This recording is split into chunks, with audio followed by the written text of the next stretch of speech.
Well, I can already see we've got some people here in the room. Welcome, a very warm welcome to everyone to our webinar, Everything You Need to Know About the Children's House Programme. So the aim of this webinar is to give you a deeper understanding of our Children's House Programme to help you make an informed decision about what will work best for you and your family. So please allow me to introduce myself. My name is Melissa McElhill. I'm a Montessori educator, and I also work in the marketing department at Higher Ground, which is why I get to host events like this one. I'm joined this evening by Rebecca Gurn. Rebecca Gurn is our Chief Programs Officer. She leads a team of Montessori education experts who create, implement, and monitor the learning curriculum that we use at all of our Guidepost Montessori schools. She has extensive Montessori background and holds education diplomas in the age groups 0 to 3 and 3 to 6. So welcome, Rebecca. Thank you. I am thrilled to be here. Thank you. And a quick question for you, Rebecca, before we kick off. If you had to choose one thing, what's the one thing you'd like viewers to take away from this webinar? My gosh. Well, I think first of all, I really want people to know how incredibly unique the method that Maria Montessori developed is. It's really, in my experience, the best method for fostering independence, for inspiring children to challenge themselves, and to really learn ambitiously and joyfully through their own choice and because they're inspired to do so. There's no other method that I've seen that is as effective at doing that. And I think I also really want people to know how extremely dedicated we are at Guidepost in particular to really getting this right.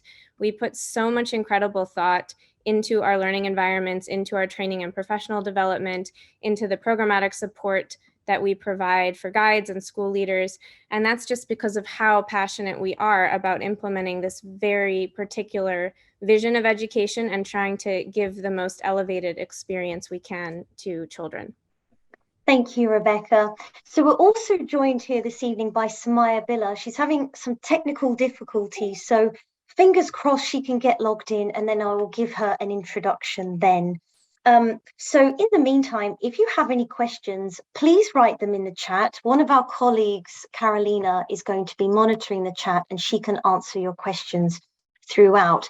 That being said, if there's a question that you feel wasn't answered very well or something pops into your head after the webinar, please get in touch with us. You can reply to the email that I sent to you, or you can visit our website, guidepostmontessori.com. Scroll to the bottom, there's a form you can fill in there, or you can reach out to us through our various social media channels, and I'll go through those again at the end of the webinar.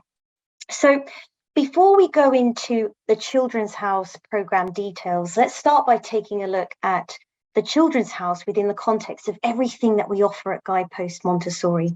So Guidepost Montessori offers school programmes which help children reach their full potential from birth until 18 years old, which is pretty special. And there are almost 100 locations across the US and Asia, which means that if you move from one state to another, say New York to California, you can disenroll in the Guidepost Montessori school there and enroll in the local Guidepost Montessori school where you end up. Or say you take a trip, if you want to travel for 1, 3, 9 months, you can take your child and put them in the local Guidepost Montessori school.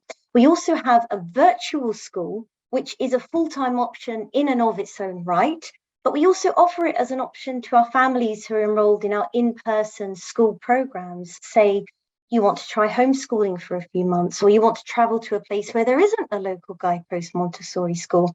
This allows you to seamlessly move from in-person to online learning, and you can move from school location to school location. And what we're offering is consistent, child-centered, high-quality education from infancy to adulthood.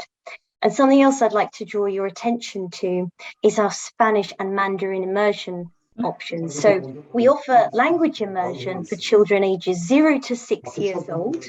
And so essentially the Children's House programme offers the same program, but it's delivered in either Spanish or Mandarin. And so the child hits the same milestones. Say, for example, they're learning math, but they're learning math in this target language, and so they become truly bilingual. We also offer summer programs for our 6 to 12-year-olds. This scale, also our use of technology, has not been witnessed in the field of Montessori education before.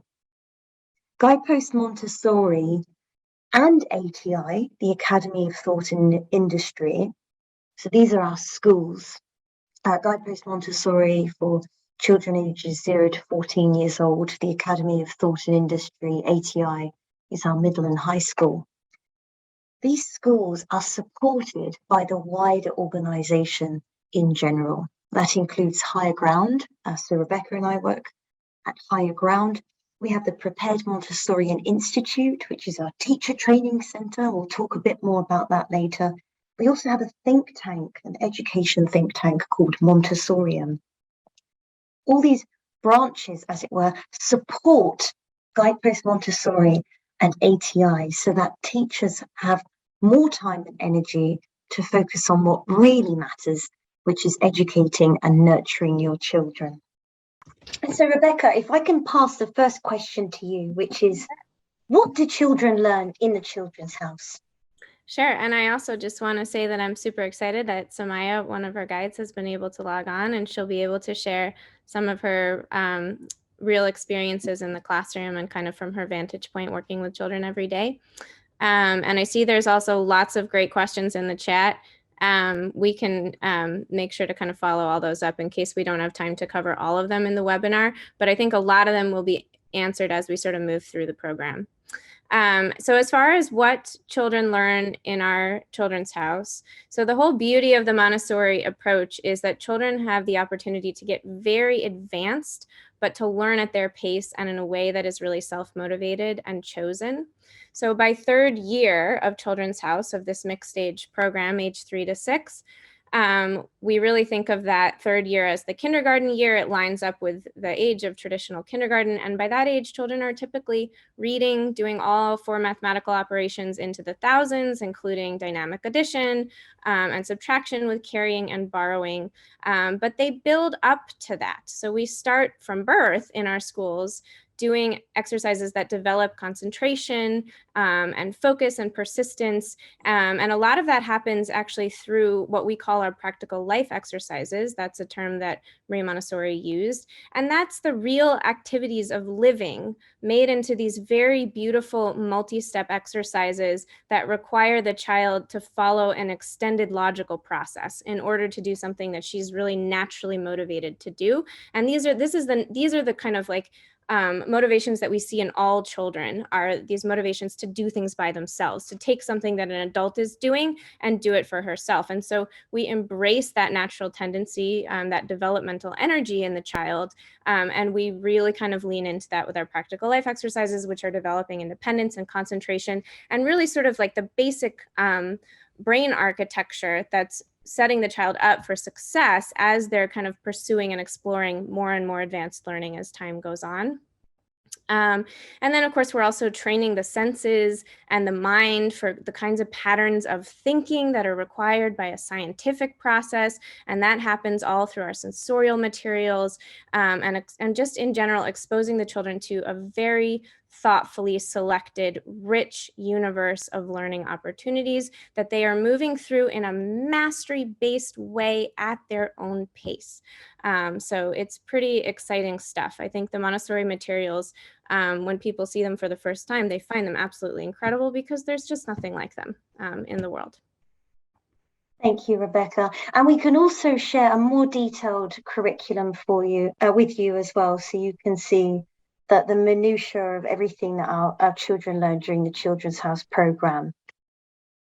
And did you want to talk about the Golden Bees material? I would love that. I had asked Melissa specifically to include this as an example because this is one of my favorite Montessori materials. And so if you are in the group of many adults who feels that they did not have a good math education and maybe developed a kind of an adversarial or insecure relationship with math, or on the other hand, if you're an engineer and you really love math, either way, you will love the Montessori math materials, and especially the golden beads. So the golden beads are really teaching children in a very physical, concrete way about the decimal system in a way that develops this deep number sense, that they really understand what numbers are symbols for in the real world. And even as they get to higher mathematics, they never forget the connection to reality, to real quantities in the real world. And you see that in the picture. You can see there's these, if you look at the rug and those beads that are on the rug, you can see how there's these tiny little unit beads in the units place, and then 10 of those makes a 10 bar in the tens place, and then 10 of those makes 100 square in the hundreds place, and then 10 of those makes that big 1,000 cube. And when children first learn to add and subtract and manipulate quantities, they learn it by using these beads, and they get very, very excited about how heavy and big their quantity is. And they laugh and think it's so funny when they get to take something away from the guide, take away her beads and subtract. And they find this inherent joy and pleasure and even humor in doing mathematical operations. And this is a very social way of doing it because different children get together. We call them the collective exercises because children do these mathematical operations in groups. So we're really leveraging that social motivation as children are getting older and heading towards elementary. So it's just a really special example. Thank you, Rebecca. And this leads us on really beautifully to the teaching method. What teaching method do we follow at Guidepost Montessori? Great. So the way the Montessori approach works, it's sort of a few different things that work together.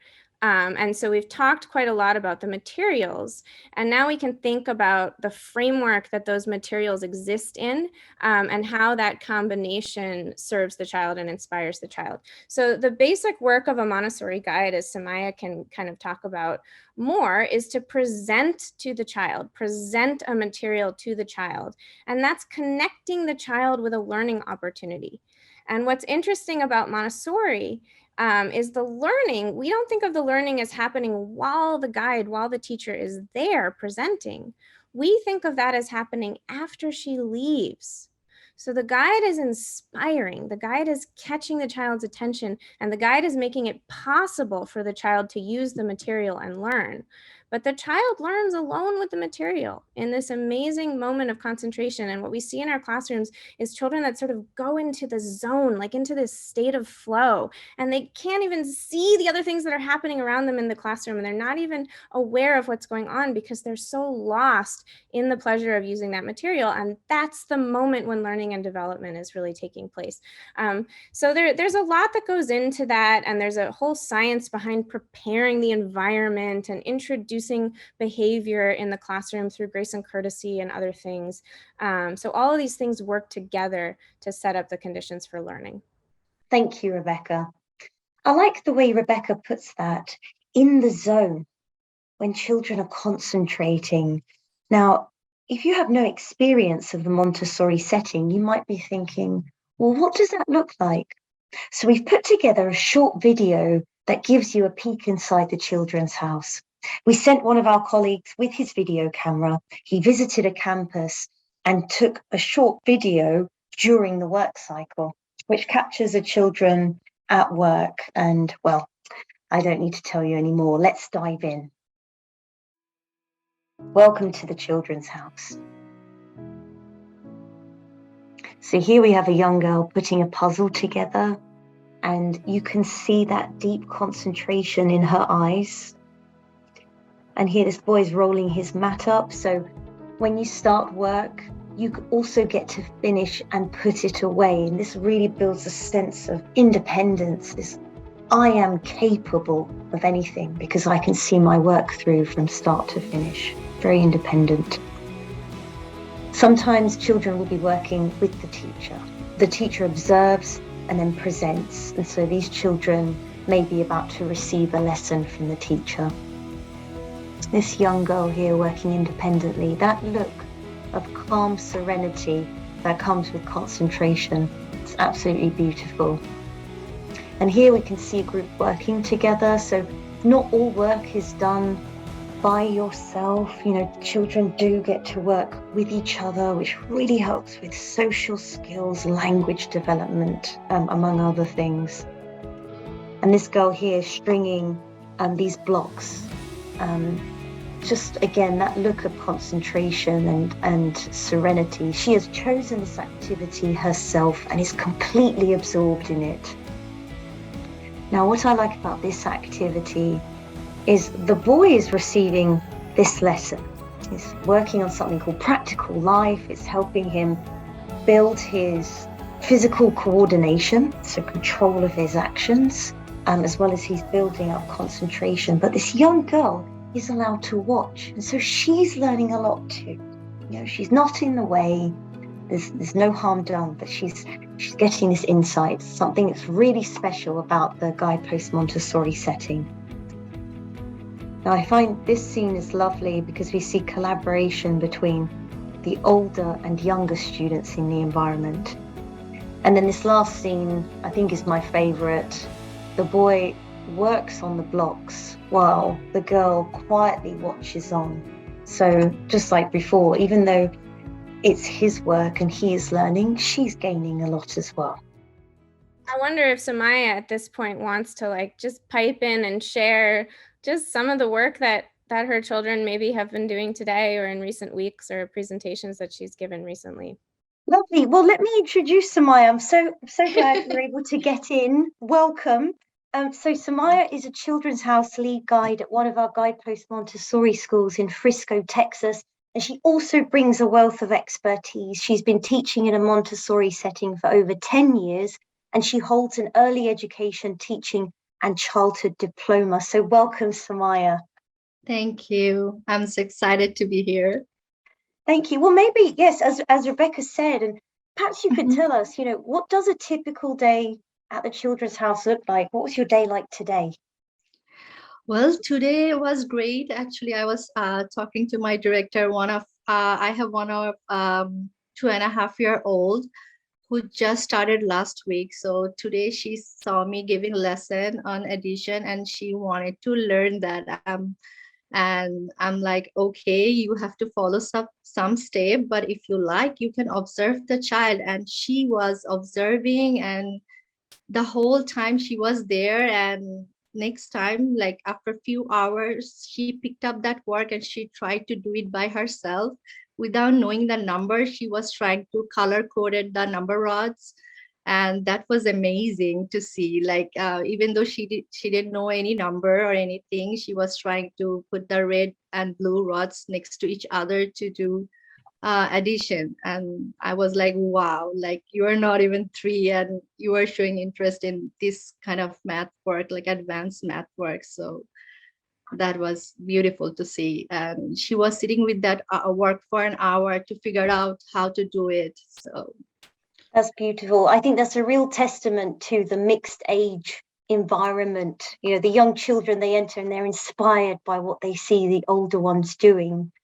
I'm wondering too, can you give us a sense of like the typical day? Like what's the kind of the routine? So the children come in and yeah, sure. So not every day is same, but most of the days when children come to school, they ease into the classroom doing yoga, songs, story time. And once they settle down, they start picking up from different work from different Montessori work areas. So in Children's House classroom, there is practical life work area, sensorial, math, language, geography work area. So we let the child pick the work.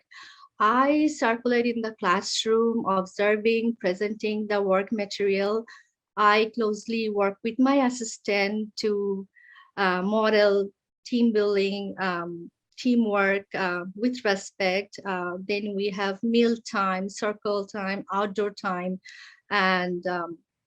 and after that, we also have nap time. We also encourage self-independence. For example, if a child doesn't want to take nap, we don't force them to stay in the cot. If they want to do some activity, they are free to do that. We also encourage self grace and courtesy and other manners in the classroom. Wonderful, thank you. And let's move on to the next question. So I'll give this to you first, Rebecca, which is, how do we ensure high quality at our schools? Well, I could talk to you for an hour about that because that is what I spend all my time thinking about pretty much. And I think there are a lot of different components to this answer. So one of the most important things that we do is we have our sister training center, the Prepared Montessori Institute, which is accredited by MACD and by the US Department of Education, which accredits Montessori teacher training centers. And we offer that training for free to everyone who is an employee at our schools. It's a very good training. It's designed for the real working life of a guide who's trying to learn and apply what she's learning in practice to her children.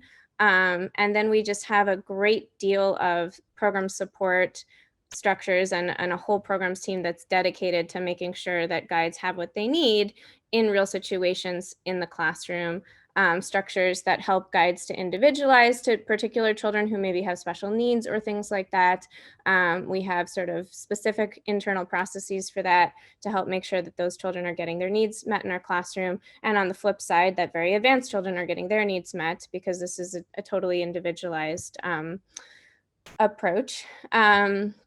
And because of that training center, we're protected from turnover, which I'm sorry to say is a kind of an occupational hazard in early childhood education. It's just sort of the nature of that field. But what we do at our organization is we make sure that everybody is trained and kind of pursuing training and in a learning process so that we can protect ourselves from that.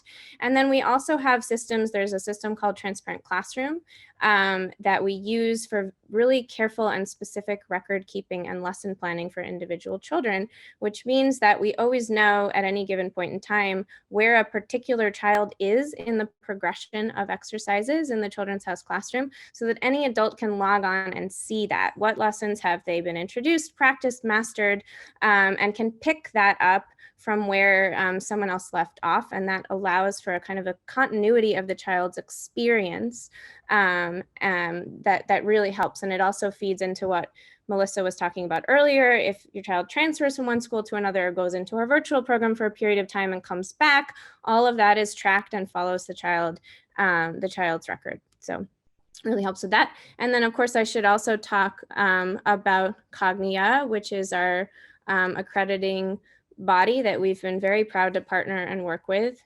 We have extremely high standards for ourselves. And so when we picked an accreditation body, we were looking for one that had equally high standards and would be a partner for us as we kind of held ourselves accountable to the vision that we're trying to enact at our schools. And so they really offer that to us. They provide a kind of a mirror and a thought partner on different issues that we encounter as we are pursuing the highest possible program quality. Thank you, Rebecca. And you mentioned transparent classroom, and I'll pass this question to you, Samaya. So parents might be wondering, how will you keep me informed of my child's progress? So mostly we do it through the pictures in Transparent Classroom. We take photos almost every day and we upload it. We in Transparent Classroom, there is an area for notes. So if we have children achieve something very special or did something special, we always write a note. And there is a lesson plan where if I introduce the work, I normally upload it like presented, and there is an option for master. When the child is mastered at work, we add that mastered, and then if we plan our work for the child, we put planned. So there is everything in there in Transparent Classroom, like presented, mastered. So that's how we keep parents in the loop for everything. Lovely, thank you. And Rebecca, would you like to add anything to that? Well, I guess I'll just say that I am a mom of 3 boys who have been in Guidepost from 3 months old. So one of them is now 7, one is 6, and one is 1.5. And I really love Transparent Classroom from a parent perspective because it just allows me to see where my child is in the progression. And I just love these photos because young children don't tell us nearly enough about how they spend their day, no matter how much we ask. In fact, the more we ask, the less they tell us. And so I just love these photos because they just give me a window into the real moments that my child is experiencing throughout the day. And often I would have had no idea, and my mind is sort of blown by what's taking place. So That's wonderful. Thank you. You know, Montessori can sometimes have a reputation of being like a little bit stuffy, and parents think, you know, is this the right education model for my child? Do I have to change the way I parent? So who is Montessori for? I have a pretty strong opinion that so Montessori is for a lot of different kinds of people. Montessori is for people who care about social development. It's for people who care about academic rigor and challenging their children. It's for people who care about fostering problem solving and scientific thinking and observing the world and asking questions in a logical, systematic way. It's for people who want to foster literacy. The Montessori approach to literacy is absolutely unparalleled. And more than anything else, it's for people who want their children to be happy, creative, successful adults who choose their path in life and persist to get the things that they want over long periods of time. I think Montessori is the combination of everything that we as parents want for our children. And I see that in my children every single day. So, yeah. Yes, and I can't help but chime into, like, from my own experience working in the children's house when I was teaching in Shanghai, like, Montessori is for every child and it's for every parent. It meets every standard for academic rigor, social emotional learning. It's not just one or the other, and this is education for life. You know, this is giving children serious, real life skills where they can succeed in anything they put their minds to. I think, which is why we're all drawn to it. So it brings me to say thank you so much for coming, everyone. Got about 30 seconds left, so unfortunately we don't have time to answer the questions in the chat right now, but I will save them all and I will address every single one of them in the follow-up email tomorrow. So if you're thinking, well, where to go now, so you can email admissions@guidepostmontessori.com for any information, and you can also get started at our website guidepostmontessori.com. If you scroll down to the bottom of the page, there's a form that you can fill in. So thank you so much for your time, Rebecca and Samaya. Absolutely. We really enjoyed it. We hope to come back and do it again. Thanks, everyone. Thank you. All right. Take care, everyone. Take care. Thank you.